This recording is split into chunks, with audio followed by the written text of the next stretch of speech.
Hi అండి. ఈరోజు పచ్చి చింతకాయల దప్పడం చేసుకుందాము.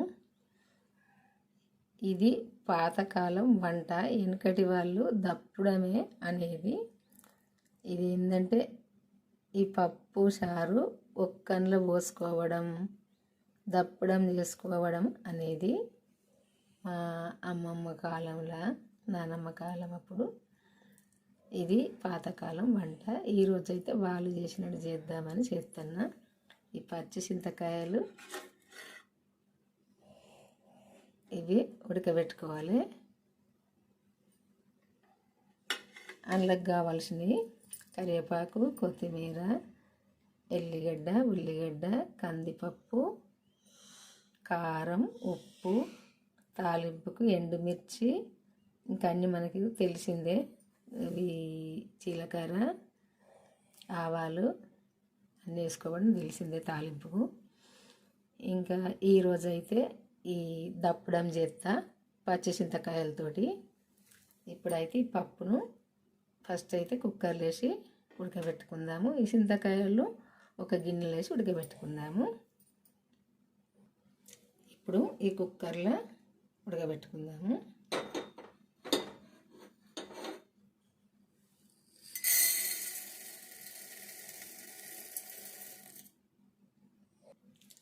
ఈ పప్పు ఈ గ్లాస్ తోటి ఒక గ్లాసుడు అయింది. గ్లాసున్నర నీళ్ళు పోసుకుందాము.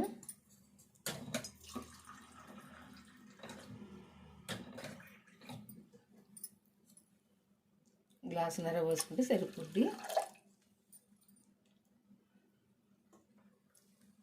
పసుపు వేసుకుందాము.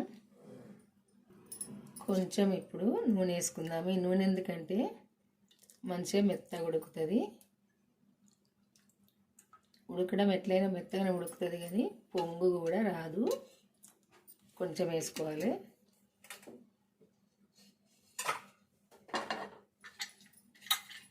కుక్కర్ పెట్టుకున్నాను.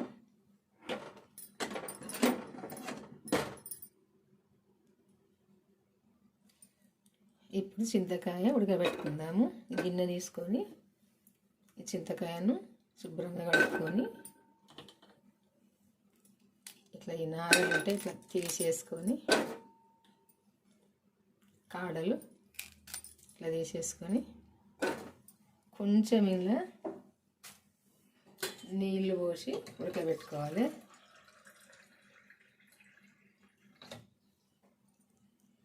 చింతకాయను శుభ్రంగా కడుక్కోవాలి. గిన్నె చింతకాయను కడుక్కుంటే ఇప్పుడు ఈ ఉడికిన నీళ్ళు కూడా దప్పడంలో పోసుకోవచ్చు. ఒక చిన్న గ్లాసు నీళ్ళు పోసుకొని ఇప్పుడు చింతకాయను ఉడికించుకోవాలి. మూత పెట్టుకొని ఉడికించుకోవాలి. ఇప్పుడు 3 విజిల్లు వచ్చింది. పప్పు ఉడికిందో చూద్దాము.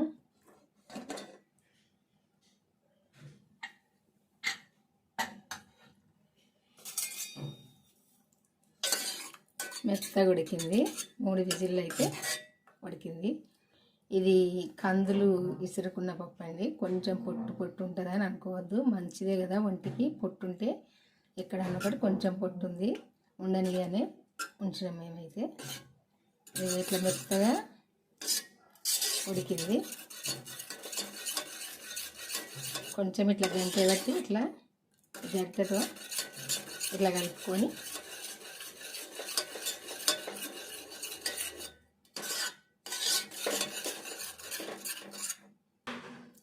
ఇట్లా మెత్తగా చేసుకుంటే సరిపోద్ది.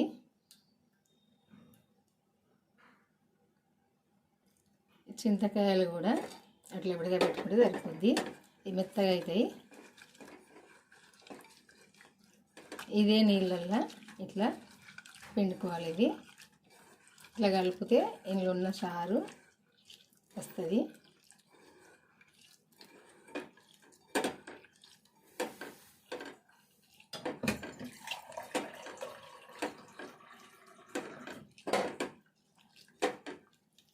ఇందులో కొంచెం నీళ్ళు వేసుకొని సరిపోను.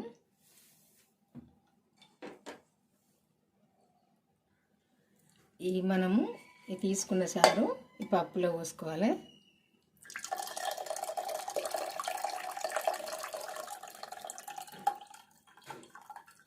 ఇట్లా వంపుకోవాలి. ఇంకా కూడా కొంచెము సారం దీనిలో.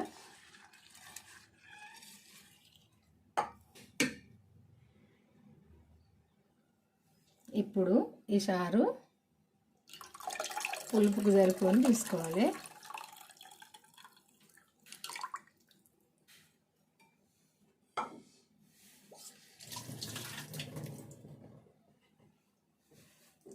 ఒకసారి ఇది కలుపుకోవాలి. ఇట్లా మేము చిన్నప్పుడు అయితే ఇట్లా మా అమ్మ చేసేది, మేమైతే ఇష్టంగా తినేది ఈ పచ్చి చింతకాయలు దప్పడము.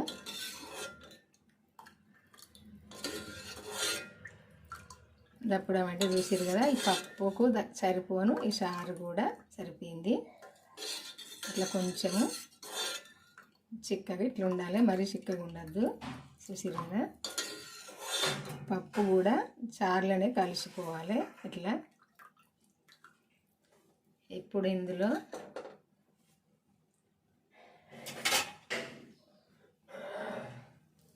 కారం వేసుకుందాము. ఇట్లా కారం ఎక్కువ పట్టదు, కొద్దిగానే వేసుకోవాలి చాలు.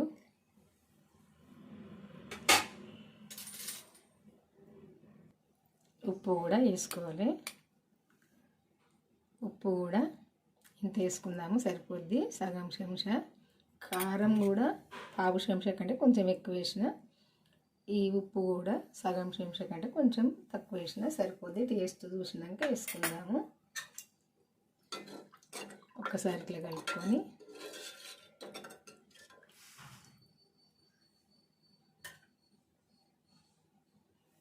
రెండు పచ్చిమిర్చి,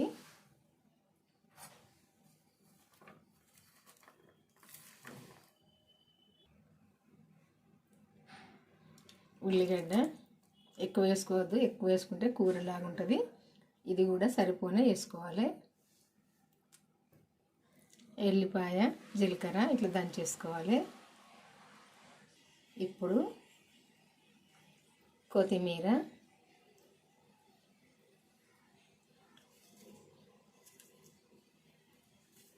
కరివేపాకు కూడా వేసుకోవాలి. సరిపోద్ది. ఇప్పుడు ఈ ఏంపి పట్టిన మెంతులు, జీలకర్ర పొడి ఇది కూడా కొంచెం వేసుకోవాలి. సరిపోద్ది. ఇదంతా కలిపి ఒక్కసారి టేస్ట్ చూద్దాము, సాల్ట్ అదే ఉప్పు సరిపోయిందో.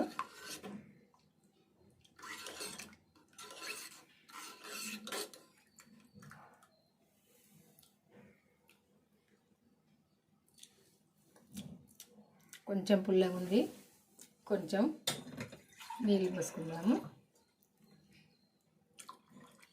సరిపోద్ది.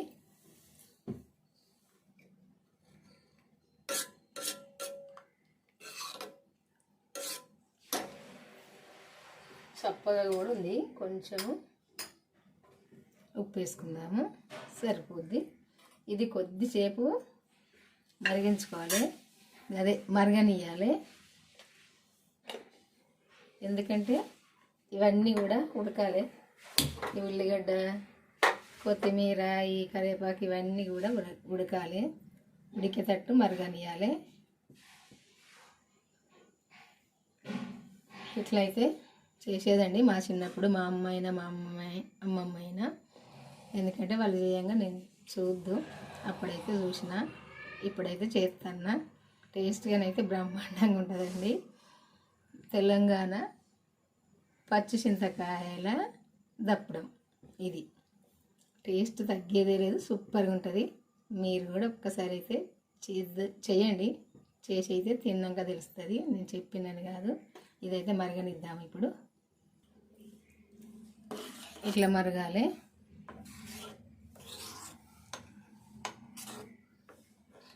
కొంచెము ఈ ఉల్లిగడ్డ ఉడకాలి, ఇంకా కొద్దిసేపు మరిగితే సరిపోద్ది.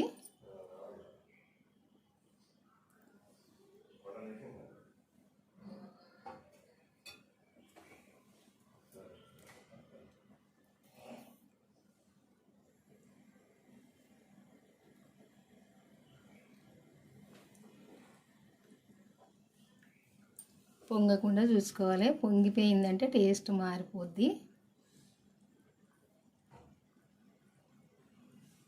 కొద్దిసేపు అయితే మరుగుతూ సరిపోద్ది.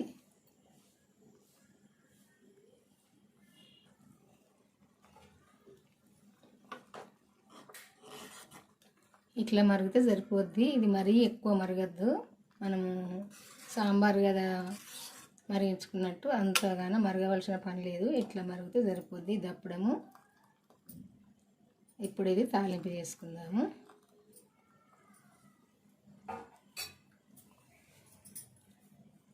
ఇట్లా మరిగినప్పుడే టేస్ట్ ఉంటుంది. మరి ఇంకెక్కువ మరిగిన కొద్దీ చిక్కగా అయిన కొద్దీ టేస్ట్ ఉండదు. ఇది ఇప్పుడు ఒక గిన్నె పెట్టుకొని తాలింపు చేసుకుందాము.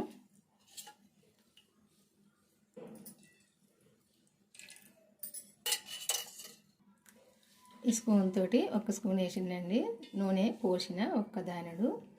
ఎందుకంటే నేను చేసింది కొద్దిగానే ఎక్కువ అవసరం లేదు, అందుకే ఒక్క స్పూను పోసిన. కొంచెం నూనె వేడైనాక ఆవాలు వేసుకోవాలి, జీలకర్ర, ఎండుమిర్చి వేసుకుందాము ఒక 3.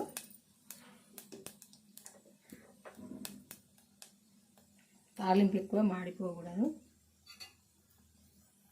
ఇట్లా దంచి పెట్టుకున్న ఎల్లిపాయ, జీలకర్ర కూడా వేసుకోవాలి.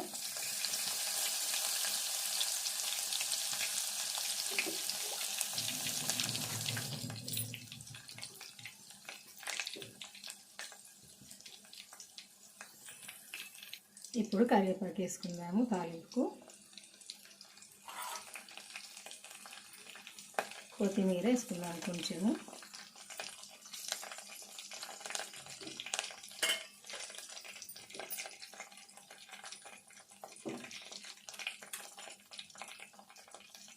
పసుపు వేసుకుందాం కొంచెము. ఇదంతా కూడా మంచిగా దోరగా వేయాలి.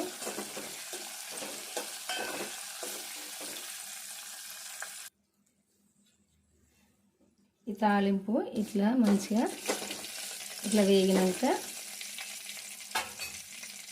ఈ దప్పడము ఇంట్లో పోసుకోవాలి.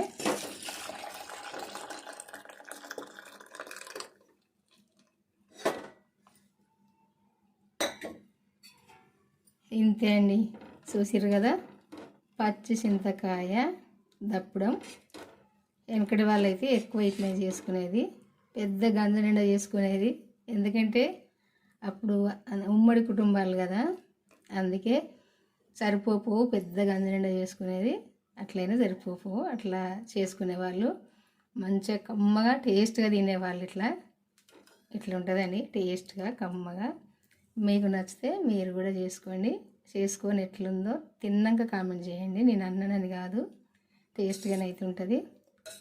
ఇదైతే పాతకాలం వంట.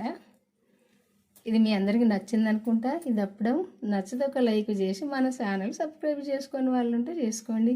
చేసుకొని మన ఛానల్కి వెళ్ళి మన వీడియోలన్నీ చివరి దాకా చూడండి. మీకు తెలిసిన వాళ్ళకి షేర్ చేయండి, బెల్ నొక్కండి. బాయ్ అండి, మరి ఉంటా. మళ్ళీ వంటతో కలుద్దాము.